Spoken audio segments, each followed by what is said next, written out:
Welcome to the Rim Break Rodeo. We hope this video helps. In this video, I will explain how to plant green leafy vegetables.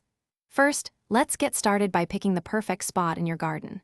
Leafy greens thrive with at least 6 hours of direct sunlight each day, so choose wisely.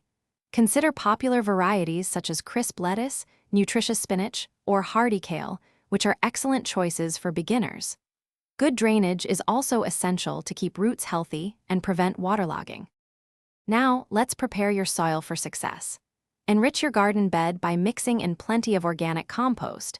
This boosts nutrients and improves soil structure significantly.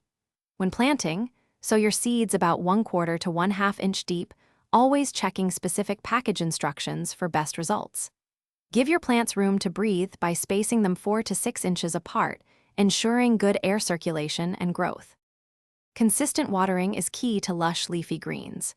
Aim to provide about 1 inch of water per week, either from rainfall or your watering can, keeping the soil evenly moist.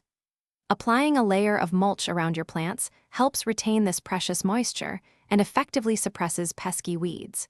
Regularly check for common garden pests, such as aphids, and use organic solutions if needed to protect your harvest. Finally, the most rewarding part, harvesting your delicious greens. Begin harvesting outer leaves once they are 4 to 6 inches long, allowing the inner leaves to continue growing. Use clean scissors or a sharp knife to make precise cuts, which encourages the plant to produce even more fresh foliage. Enjoy your abundant, homegrown leafy vegetables in vibrant salads, stir-fries, or any of your favorite healthy dishes. Thanks for watching. Consider subscribing if we helped you.